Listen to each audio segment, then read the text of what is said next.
Kemarin kita sama-sama saksikan guys sebuah kejutan yang sangat-sangat luar biasa ya dilakukan oleh anak-anak muda kita, di mana mereka mampu menahan imbang tim kuat Ekuador ya di Piala Dunia U17. Ini sebuah kejutan guys ya, ini sebuah hal yang sangat-sangat mengagetkan ya. Karena apa? Prediksinya tim kita U17 akan jadi ladang gol bagi Ekuador, tetapi kenyataannya tidak demikian.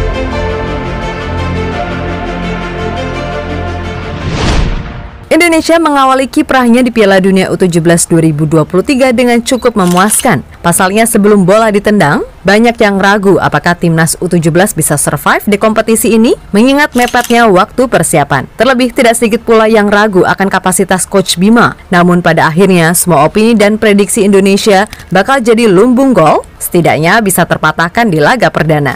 Lawan tim kuat Ekuador, Garuda Muda sukses menahan imbang 1-1. Sesuatu yang jelas membuat banyak pihak kaget.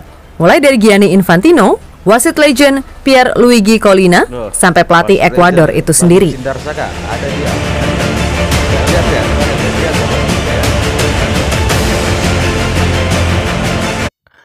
Ya, kita memang tahu lah kalau tim kita ini diremehkan ya guys ya, oleh banyak negara ya. Ya mungkin saja negara-negara tetangga kita ya sebelah. Mungkin saja mereka juga sangat meremehkan tim kita ya. Tetapi sebagai kita orang Indonesia sebenarnya kita tidak boleh meremehkan ya. Sebagai orang Indonesia ya. Tapi kalau mengkritik silakan saja mengkritik. Tetapi sebagai orang Indonesia sejati hendaklah jangan sampai meremehkan timnya sendiri. Justru kita sebagai orang Indonesia itu seharusnya ya memberi dukungan dan doa supaya anak-anak muda ini mampu melakoni setiap pertandingan dan bisa memenangkan setiap pertandingan ya. Karena kalau kita ngomong ya, kalau kita hanya sebagai pembicara hanya ngomong sana sini ya kan, ya gampang aja sih.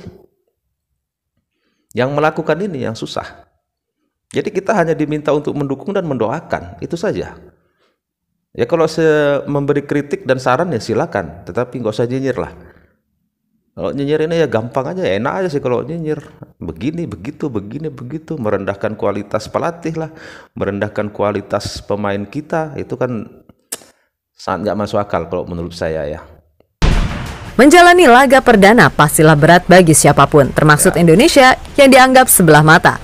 Maklum, Indonesia mengikuti Piala Dunia U17 ini ibaratnya lewat jalur giveaway. Dan melihat persiapan yang begitu mepet, plus sentimen yang ada kepada Coach Bima Sakti, siapa sih yang expect Indonesia bakal survive? Enggak jadi lumbung gol aja ibaratnya udah syukur kan? Kira-kira begitulah nada-nada nyinyir yang digaungkan sebelum bola ditendang. Nah, setelah diragukan, waktu yang dinanti pun tiba. Indonesia melakoni laga perdana melawan tim kuat Ekuador. Jelas ini menjadi ujian yang sangat berat mengingat ini adalah match perdana. Pastilah sebagai tuan rumah, sorotan dunia mengarah kepada timnas Indonesia. Yap, Coach Bima Sakti di laga ini main dengan formasi 4-3-3, di mana Arkan Kakak diplot sebagai ujung tombak. Sedangkan pemain diaspora yang tampil adalah Welber Jardim dan Jedabin. Sedangkan Ekuador sendiri tampil dengan pola 4-2-3-1, mengandalkan Alain Obando dan Santiago Sanchez sebagai motor serangan.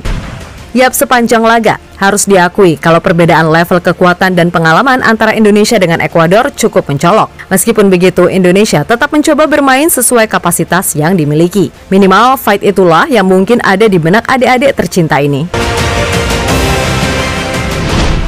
Yap, dilihat dari statistik emang si Indonesia kalah telak, di mana secara possession, Ekuador mampu menguasai bola sebesar 57%. Kemudian dari sisi peluang, Ekuador mampu melepaskan total 18 shots, kendati yang on target hanya 6. Sedangkan Indonesia hanya bisa melepaskan total 6 shots dengan 2 diantaranya on target. Kemudian dari segi big chance, Indonesia hanya bisa membuat 1 sedangkan tim tamu 4. Nah, meskipun kalah secara statistik, nyatanya Indonesia mampu unggul lebih dulu melalui Arkan Kakak di menit 22. Tentu saja gol itu disambut meriah mengingat ini levelnya dunia. Dan Arkan Kakak jelas akan tercatat dalam sejarah.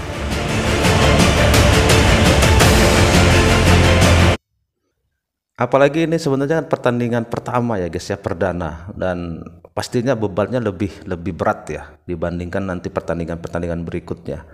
Tapi ya kita lihat mereka mampu ya meladeni tim Ekuador yang diprediksi akan jadi ladang gol, ternyata mampu meladeni tim sekuat Ekuador ya.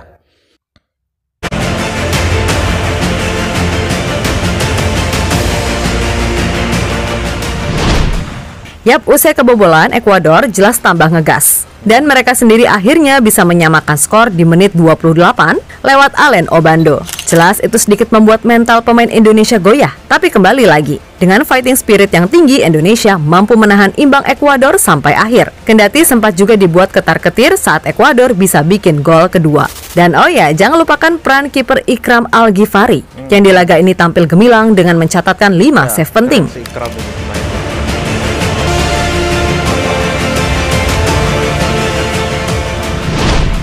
Yap, hasil imbang yang diraih Indonesia sejatinya tetap wajib disyukuri. Sebab bagaimanapun ini adalah laga perdana yang pastinya berjalan sulit. Selain itu, hasil ini cukup menjadi perhatian semua pihak. Entah itu dari Presiden FIFA, wasit legend Pierluigi Collina, dan tentunya pelatih Ekuador itu sendiri, Diego Martinez.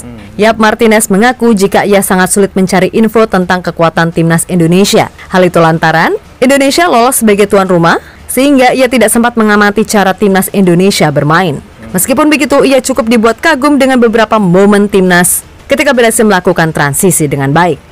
Sulit mencari informasi karena mereka tidak bermain di kualifikasi Asia. Namun kami melihat tim di Indonesia sangat kompetitif dengan ide permainan yang jelas, dengan permainan yang cepat dan terampil. Ucap Martinez dilansir dari CNN. Yap, sekali lagi hasil ini patut disyukuri. Sebab Indonesia yang sebelumnya dianggap remeh, ternyata bisa loh mengimbangi tim level dunia. Asal ya tadi, terus bekerja keras, fokus, dan ikuti arahan pelatih dengan baik. Dan semoga aja nih di laga kedua melawan Panama, adik-adik kita bisa meraih hasil maksimal. Pasalnya Panama sendiri baru saja keok dari jagoan Afrika Maroko, sehingga pastinya mereka akan tampil habis-habisan. Bila melawan Panama, Indonesia bisa meraih hasil baik, setidaknya di laga terakhir saat bersua Maroko, beban itu nggak terlalu berat. Yap, intinya doakan dan dukung selalu. Semoga semua elemen timnas U17 bisa memberikan penampilan maksimal, sehingga tidak ada penyesalan di akhir nanti. Kita harus akui permainan kemarin itu memang masih banyak sekali yang kurang ya di sana sini. Ya itu maklum lah, karena beban itu sangat berat ya dirasakan oleh para pemain. Dan saya yakin di permainan yang kedua nanti mereka akan mampu menjadi lebih baik lagi dari yang kemarin ya. Saya yakin banget itu. Dan pastinya guys, kita selalu doakan mereka supaya mereka diberi semangat juang, kekuatan ya, untuk bisa mampu bertanding dengan baik dan bisa memenangkan setiap pertandingan-pertandingan.